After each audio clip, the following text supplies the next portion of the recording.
Bueno, se conocieron en las últimas horas que en la provincia de Santa Fe vamos a tener 56 listas de precandidatos a diputados nacionales. Son 9 alianzas electorales, 8 partidos políticos, es decir, al menos para octubre vamos a tener 17. Hay espacios políticos que tienen más de 10 listas que van a participar de la interna. Aquí en la ciudad de Rosario también tendremos un festival de candidatos. Por eso son importantes este tipo de espacios como para poder ir identificando quiénes son aquellos que vamos a encontrar en el caso de la categoría concejal en la boleta única para marcar una cruz. Con nosotros el doctor Eugenio Malaponte, que es el precandidato a concejal de la Alianza Cambiemos País. Eugenio, buenas noches, gracias por venir. ¿Cómo te va, Sergio? ¿Bien? Gracias por venir a estar Mesa acá, Política. como siempre. Un gustazo de que estés con nosotros. Bueno, Eugenio, ¿cómo es esto de una CONADEP para los casos y las causas de narcotráfico en Rosario? Mira, nosotros lo que vemos es que en los últimos 10 años en la provincia y especialmente en la ciudad de Rosario ha crecido tremendamente la inseguridad y el rosarino ha perdido la calle. ¿Qué quiere decir esto? Que la gente tiene miedo de estar en la calle. Se dejan de producir esas relaciones sociales que se dan antes en un barrio, por ejemplo, donde la señora salía a tomar mate con la vecina, donde el chico jugaba en la calle, andaba en bicicleta, jugaba a la pelota. Hoy los barrios de Rosario son un desierto. La gente vive abarrotada adentro de su casa, encerrada, y todo eso, toda esa inseguridad, o sea, la sensación de salir y no saber si se vuelve a la casa, si le roban a uno, o estas relaciones que se cortan, tiene que ver absolutamente con el narcotráfico. El gobierno, ¿qué nos dice? El gobierno provincial, el gobierno de la ciudad de Rosario, que esto es una cuestión que pasa en todo el país, y esto no es así. Porque la provincia de Santa Fe tiene el triple de homicidios que la provincia de Córdoba, por ejemplo, el cuádruple de homicidios que la media nacional, tienen 40% de homicidios más que el conurbano bonaerense. Entonces este es un problema propio. Y a ver, ¿y cuándo arranca este problema? Y nosotros no hacemos un relato de la foto actual de la ciudad como hacen casi todos los candidatos. Nosotros veamos un poco históricamente. ¿Qué pasó hace 10 años de esa ciudad que venía con el boom de la soja, te acordás? Sí. Una ciudad pujante, una ciudad que todo el mundo decía que era de la más linda del mundo para vivir. Y a la Rosario de hoy, 10 años después, que en el mundo está vista como una narcociudad. ¿Qué es lo que pasó? Entonces nosotros, la propuesta que tenemos es justamente hacer una comisión de investigación, porque creemos que lo que pasó es el narcotráfico. Y dos cuestiones. Cambiaron en el mundo las rutas de la droga. Hoy, la droga que baja de Perú, que baja de Bolivia, que baja de Colombia, que baja del Paraguay, se exporta a Europa por el río Paraná. Este es un dato fundamental para entender qué pasó en estos 10 años en la provincia de Santa Fe y en la ciudad de Rosario. Otro dato. 2007, gana Hermes Wiener las elecciones. Hermes Wiener con ansias presidenciales. Hermes Wiener que necesitaba recursos para hacer una campaña nacional, para mantener al Frente Progresista en la ciudad, en la provincia. ¿Y qué es lo que nosotros vemos con todos los datos que tenemos? Datos periodísticos, no hay que ser tampoco Sherlock Holmes para investigar esto. Vemos que el gobierno de la provincia de Santa Fe, de alguna manera, cede al narcotráfico. Cede al narcotráfico a través de la policía. O sea, la caja negra, la famosa caja negra que siempre se habló en la provincia de Santa Fe y que en realidad existe en todo el país con la policía, bueno, el gobierno del Frente Progresista cedió a esa tentación. ¿Y cómo se ve esto? Se ven un montón de datos históricos. Por ejemplo, Tognoli, jefe de la policía, durante todo el gobierno de Wiener, todo el mundo le decía a Wiener que Tognoli estaba protegiendo el narcotráfico. Ahora, Eugenio, esto es muy grave lo que vos estás planteando. ¿Vos qué querés decir? ¿Que el gobierno del Frente Progresista pactó con el narcotráfico? ¿Fue cómplice del narcotráfico por acción o omisión? Pero déjame que te tire datos y es una cuestión que tendrá que averiguar esta comisión que nosotros planteamos. Pero yo creo que es así. O sea, vos fíjate, el jefe de la policía termina preso por proteger al narcotráfico. A la vez, un montón de actores le instaban al gobernador de la provincia para que lo remueva de su cargo al jefe de la policía. En la Cámara de Diputados sale una ley, votada por el peronismo y por el PRO, para remover a la cúpula durante el gobierno de Bonfatti. Bonfatti la veta y lo mantiene a Tognoli como jefe de la policía. A la vez se dan, durante el gobierno de Bonfatti ya, un montón de cuestiones. Por ejemplo, Medina, que es similar a lo que está pasando hoy con el Hotel Sheraton, el caso Medina. Medina que pone un boliche en Rosario, no se lo habilitan, tiempo después le balean la casa al gobernador en el atentado más importante de la democracia. El gobernador, a los días muere de Medina en un atentado histórico en la ciudad de Rosario. Hay un montón de cuestiones, la causa de los monos, que termina abruptamente cuando lo mencionan al gobernador en una escucha. Hay un montón de datos que demuestran, a nuestro entender, que acá hay una cooptación de la política por el narcotráfico. ¿Y qué planteamos? La CONADEP fue en su momento una comisión de investigación de los delitos de lesa humanidad producidos durante el periodo del terrorismo de Estado.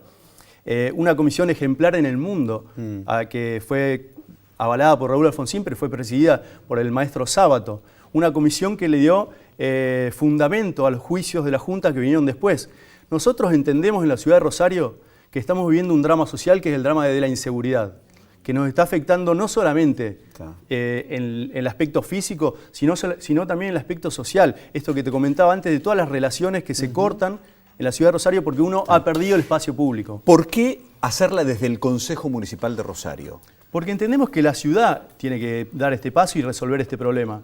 Es una comisión que no va a tener injerencia judicial, pero sí le va a dar fundamento. Nosotros lo que entendemos en todo esto es que ha habido también una complicidad de la justicia provincial y un no accionar de la justicia federal. Por ejemplo, en la causa de los monos, una causa que, te repito, se menciona al gobernador de la provincia en ese momento, a Bonfatti, la causa se corta y termina destruida con un juicio abreviado, que después la Corte lo tumba, ¿no? Pero un juicio abreviado que en delito, que tenía en prisión perpetua, termina con una posibilidad de que salga a los 4 años. Ahora, Eugenio, hace 2 años vos participaste de una fórmula como precandidato a vicegobernador junto a Mario Barletta dentro del Frente Progresista. Competiste con Lifchis. ¿En ese momento no veían esto? Sí, nosotros en ese momento lo dijimos, hicimos graves críticas al gobierno de la provincia, el radicalismo estaba dentro del Frente Progresista, pero vos fijate que cuando termina la elección yo le dije que no lo iba a votar a Lifchis. No sé si vos te acordás, pero yo pagué un costo político muy grande, digo, por decir eso. Nosotros somos gente muy comprometida con la política y estas cosas no son gratis para nosotros. Pero cuando hay una convicción como esta, la defendemos y lo dijimos. Fíjate la diferencia entre Pablo Habkin, que en ese momento hacía campaña conmigo criticando salvajemente al socialismo, y de repente en 24 horas Pablo termina en el gabinete de Mónica Fein y hoy es candidato a ese espacio. Entonces, creemos que la política tiene que volver a los temas importantes. Este es el tema de la ciudad de Rosario, este es el tema de la provincia de Santa Fe. Si no resolvemos este tema, los que tenemos hijos, yo tengo un nene de 6 años, no quiero que caiga en la droga a los 15. Vos presidís un espacio que se llama Alianza Cambiemos País. A ver, para entenderlo, son dirigentes radicales como Eugenio Malaponte, ya prácticamente el apellido es sinónimo de radicalismo en la provincia de Santa Fe, pero también hay integrantes del PRO. ¿Cómo es? Alianza Cambiemos País, fuera del PRO, con gente del PRO, fuera de Cambiemos, fuera del radicalismo. ¿Cómo se explica? Mira, todo esto que yo te estoy comentando, a nosotros, como dirigentes políticos, como jóvenes y como gente comprometida con la política, nos asquea, Sergio, nos asquea. Y nosotros no podemos compartir espacios políticos por más que eso sea contraproducente para nuestros propios intereses políticos. Entonces creo que dimos un paso valiente en avanzar en un espacio propio y luchar contra todo este sistema. Todo este sistema que se hacen todos los tontos con este tema. Todos se hacen los tontos. Y el que sale a criticar algo enseguida queda marginado en la política, porque hoy la política se centra en su propio... Mira el ombligo, la política hoy. Se centra en sus propios intereses y esto no puede ser así. La política tiene que estar de nuevo, dejar de estar de espaldas a la gente y resolverle los problemas. Este es el problema, es el problema. Eugenio, ¿es una lista, es una ambulancia que ha ido a rescatar a políticos, gente que ha estado en la política y que hoy no tiene cargos, como por ejemplo Laura Huescan, Federico Steiger, que aparecen en la lista? Mira, no sé cómo lo vamos a rescatar a Federico Steiger, que va último en la lista. No sé, tendremos que meter 13 concejales para que entre Federico. No, realmente a nosotros nos enorgullece que gente como Federico Steiger o Laura Huescan, que han dejado muchísimo... Federico Steiger es una de las pocas personas que yo conozco que ha perdido mucha plata en la política. Un tipo con un honor inquebrantable y que nos acompaña a los jóvenes y nos apoya. Y yo creo que sin gente como él no podríamos avanzar, porque es muy difícil hoy en la política dar este tipo de luchas desde una posición de dignidad. Entonces, Laura Westcamp, Federico Steiger y Patricia Cosgrove, un montón de gente que cumplieron un rol en la política de Rosario, se fueron, porque hoy los políticos parece que se quedan a vivir, o sea, entran, se quedan, van por la reelección, tienen siempre dinero para hacer campañas. En la época de Federico Steiger y Patricia Cosgrove, ellos entraban y salían y siempre después vivían en su actividad privada. Hoy los políticos se profesionalizaron. Entonces es muy difícil salir a decir todas estas cosas porque se pierde, digamos, la profesión. Para un político es muy difícil quedar afuera de un cargo cuando uno se acostumbró a vivir de la política. Eugenio, gracias por venir esta noche y mucha suerte. No, gracias a vos, Sergio, por invitarme. Eugenio Malaponte, precandidato a concejal de Alianza Cambiemos País, con este proyecto de crear una CONADEP para causas vinculadas al narcotráfico. Vos también podés participar de Mesa Política porque nosotros también tenemos el canal de las redes sociales, @mesapolítica3 con número, es nuestra dirección en Twitter, donde vos podés opinar, vos podés hacer consultas. Por supuesto que el diálogo y el intercambio es el ida y vuelta que se da en las redes sociales a partir un poco de los temas que se debaten en esta Mesa Política que tenemos todos los domingos a la noche en vivo y por el 3. Los tweets destacados de la semana, lo más importante de las últimas horas. Fíjate vos, Antonio Randner acaba de tuitear hace media hora: es necesario, estimada Anita Martínez, ser coherentes en el discurso y conocer a pleno el funcionamiento de las dependencias municipales. Se contradice, dice Randner, mantener los centros de salud abiertos a las 24 horas implica la necesidad de contratar 900 empleados más. Bueno, también hace una referencia a la gesta del Día de la Independencia, la respuesta del secretario general de los municipales, Antonio Randner, también precandidato a concejal en el justicialismo en la ciudad de Rosario. Más mensajes a través de las redes sociales, los tuits destacados de las últimas horas, con otros mensajes que aparecen en la red social del Pajarito. Dice Pablo Hapkin: pensamos que iban a cambiar para discriminar a Rosario, son iguales a Aníbal Fernández, al kirchnerismo, hay que defender la ciudad. Hapkin tuvo un cruce con Aníbal Fernández, con el exministro del gobierno de Cristina Kirchner. Dijo Aníbal: evidentemente tengo un imán para los bobos, cerré el pico salame, y lo bloqueó al secretario general del municipio de Rosario, lo más destacado en las redes sociales en las últimas 24 horas. También apareció en Twitter Jorge Boazo: las próximas elecciones serán una opción entre Cambiemos y Cambiemos de Verdad. Cambiemos de Verdad es saber e investigar el origen de los fondos de algunas campañas de candidatos a concejal de Rosario, fortunas, dice Boazo, que invierten en la campaña para concejal en la ciudad de Rosario. Prometió nuevas revelaciones el hoy candidato a diputado nacional por una de las listas de UNITE. Esta semana, en materia política, atención porque vamos a tener la nacionalización de la campaña. Vienen el jueves a Rosario el ministro del Interior, Rogelio Frigerio, en el medio de la pelea con la intendenta Fein por las obras para la ciudad de Rosario. Y el viernes estará llegando a Rosario Lilita Carrió, ambos para apoyar la lista que encabeza Albor Cantar en la provincia de Santa Fe como candidato a diputado nacional del proyecto Cambiemos, el proyecto del presidente de la Nación, Mauricio Macri. 10 menos 10 de la noche. Estamos a minutos del regreso de Jorge Lanata en la pantalla del 3 con Periodismo para Todos. Pero antes vamos a bucear sobre uno de los temas que fue noticia esta semana en nuestra ciudad y que tiene que ver con esta banda que investiga la Justicia Federal y la FIP de un grupo de rosarinos que se dedicaron a armar facturas truchas y a vendérsela a más de 6.000 empresas en la República Argentina. El juez federal Carlos Verabarros detuvo a 6 personas quienes están siendo investigadas por la integración de esta banda que se dedicaba a generar quills truchos, elaborar facturas truchas y vendérsela a empresas. Me dicen más de 1.000 en la ciudad de Rosario que han operado con este tipo de documentaciones y que finalmente terminaron siendo apresadas por el juez federal a partir de las órdenes de allanamiento libradas en las últimas horas en la ciudad de Rosario. Las indagatorias se hicieron en los últimos días de la semana pasada.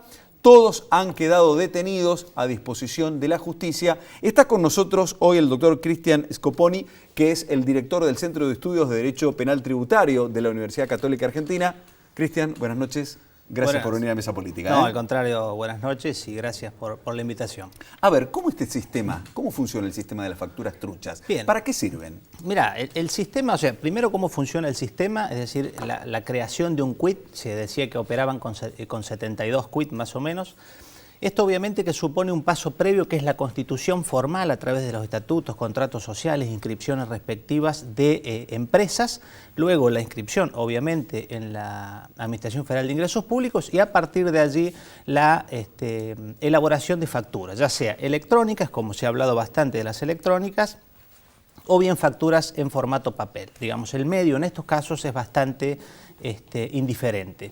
¿Qué ocurre con estas facturas? Cuando se adquiere una factura, digamos, falsa. Falsa porque es una factura que puede ser formalmente, y aquí es lo peligroso porque hay contribuyentes que pueden recibir estas facturas porque uno es una factura que formalmente es correcta, porque uno la chequea en el sistema y la factura está bien. Lo que pasa es que tiene una falsedad de tipo ideológica, es decir, hay una mentira en cuanto a que yo te digo que te estoy prestando un servicio de limpieza industrial o lo que fuere y eso no es cierto. ¿Y sirven para no pagar impuestos? Claro, la finalidad es básicamente bajar, no pagar impuesto al valor agregado, impuesto a las ganancias. Es decir, ganancias uno tributa sobre la ganancia. Por lo tanto, con una factura falsa lo que yo hago es incrementar el gasto, por lo tanto obtuve menos ganancias, pago menos. Y en IVA, que tiene esta cuestión de débito y crédito fiscal, obviamente en la cuenta se va descontando del débito fiscal el crédito que adquiero en esas facturas y hace que evidentemente no pague o que se baje considerablemente la carga tributaria de manera, claro, absolutamente fraudulenta. ¿Hay antecedentes de causas en la justicia federal que han terminado con una sentencia para estas bandas? Porque me imagino que esto no es nuevo, de generar facturas apócrifas para poder evadir impuestos. Mira, esto no es nuevo al punto que desde el año 2004 la figura de la asociación ilícita tributaria, que es evidentemente la figura que aquí habrá imputado el juez Vera Barros, por lo menos una de las figuras que habrá imputado, se creó desde el año 2004. Y no hay antecedentes de condena, o sea, hay antecedentes de condenas por delitos de evasión impositiva, que es absolutamente baja, no ronda, oscila en el 1%, o sea, del total de las denuncias que llegan a los juzgados, presentadas en su gran mayoría por la Administración Federal de Ingresos Públicos, el 1% o un poco menos es las que llegan a condena. Y de estas figuras, de estas organizaciones, digamos, no hay condenas aún. Es decir que, digamos, hay varios factores acá. Uno es la complejidad, pero otro más delicado aún y que nos debe llevar a un planteo como sociedad es la baja condena social que tiene este tipo de organizaciones. Esto tiene que ver con el hombre hábil de negocios, ¿no es cierto? Que siempre es visto, socialmente no hay una condena. Claro. Entonces, es decir, es más vivo el que va de impuesto y no el que paga. Claro, es visto como esta famosa ley de que la ley es floja, flaca y fina para el que se lleve la estancia y la gallina, ¿no? Una vieja frase que denota que cuando el que delinque es el empresario, todos somos más proclives a ver allí una cuestión de habilidad, ¿no es cierto? Cristian, hoy leía una nota en donde hay un caso en la ciudad de Rosario que desde el año 2008, si mal no recuerdo, se empezó a investigar, pero que todavía no tiene sentencia. Exactamente, sí. ¿Tiene la justicia federal los elementos suficientes como para poder investigar a este tipo de bandas? Mira, yo, digamos, sin entrar en el análisis de lo que es concretamente la justicia federal, te puedo decir que desde el punto de vista formal no dispone de los recursos especializados específicos. Por ejemplo, no ocurre lo que sí ocurre en Buenos Aires de tener lo que se denomina una justicia penal económico. Aquí sí, por ejemplo, lo vemos esta distinción en lo que es la justicia provincial, en el Ministerio Público de la Acusación. Aquí hay una unidad que ha creado en Rosario, que es la Unidad Fiscal de Delitos Económicos y Complejos, que es la unidad fiscal que ha permitido, por ejemplo, llevar a proceso todos estos fraudes inmobiliarios y demás. Pero ¿a partir de qué? A partir de tener gente especializada en lo que es el delito económico, que es muy distinto del delito de sangre, ¿no?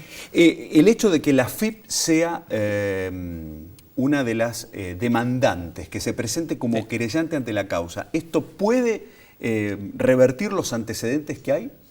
¿Y llegar a una condena, a una sentencia? Yo creo que, digamos, es esencial, dada esta carencia por allí de conocimientos específicos, me parece más que una posibilidad, crea una necesidad del organismo. Es decir, el organismo lleva la investigación hasta ahí, es, digamos, de pensar que el organismo, sobre todo en esta causa de gran relevancia, generalmente lo hace siempre, se constituye como querellante, con lo cual aumenta considerablemente la posibilidad de avance. ¿Cómo puedo actuar yo como consumidor, digamos? Me dan primero es pedir la factura. Sí, sí, claro. Bien, y si me dan la factura, ¿qué tengo que tener en cuenta para ver si realmente esa persona que me da la factura paga o no paga el IVA, por ejemplo? Mira, lo esencial, lo que hay que tener en cuenta no es tanto el consumidor el que va a comprar una golosina y demás a un comercio, sino aquel que compra, aquel que tiene una pequeña, una mediana empresa que de pronto compra, digamos, a un proveedor que le está trayendo cierta cantidad de mercadería o le está prestando un servicio de magnitud.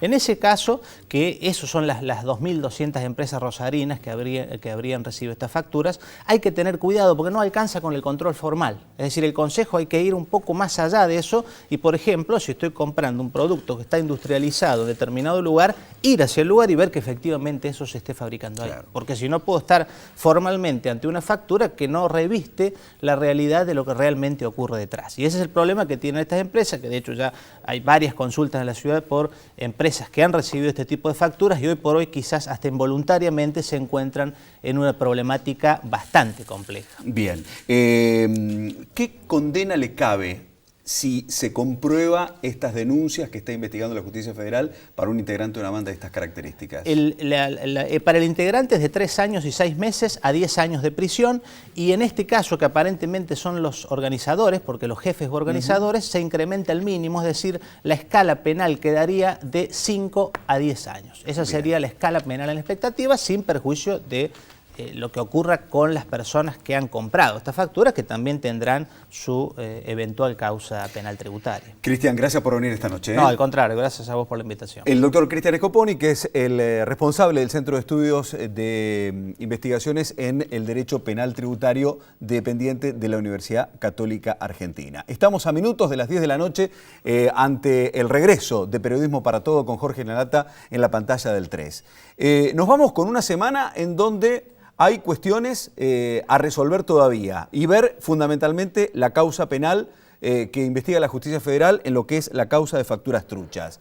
Lo decíamos en la apertura de mesa política de hoy. Mañana se ven cara a cara los equipos técnicos del municipio de la ciudad de Rosario y la Nación para acordar a ver si efectivamente puede venir un financiamiento por parte del Poder Ejecutivo Nacional para la realización de obras en la ciudad de Rosario. Después de la pirotecnia, después de la controversia entre la reunión entre Frigerio y Mónica Fein, mañana se intentará avanzar. Pero no nos olvidemos, estamos en pleno proceso de campaña electoral y estos chisporroteos o estas diferencias se acrecientan mucho más en el marco de un proceso político como el que estábamos atravesando. Y también, seguramente, esta semana que mañana comienza, podrá tener novedades en otra de las noticias que se generaron esta última semana, en estos últimos 7 días en la ciudad de Rosario, que es la intervención a la delegación novena del PAMI, con el desplazamiento de la directora hasta el 30 de junio en funciones, la doctora Milva Sánchez. ¿Por qué? Porque se dijo que la intervención iba a tomarse un plazo de 15 días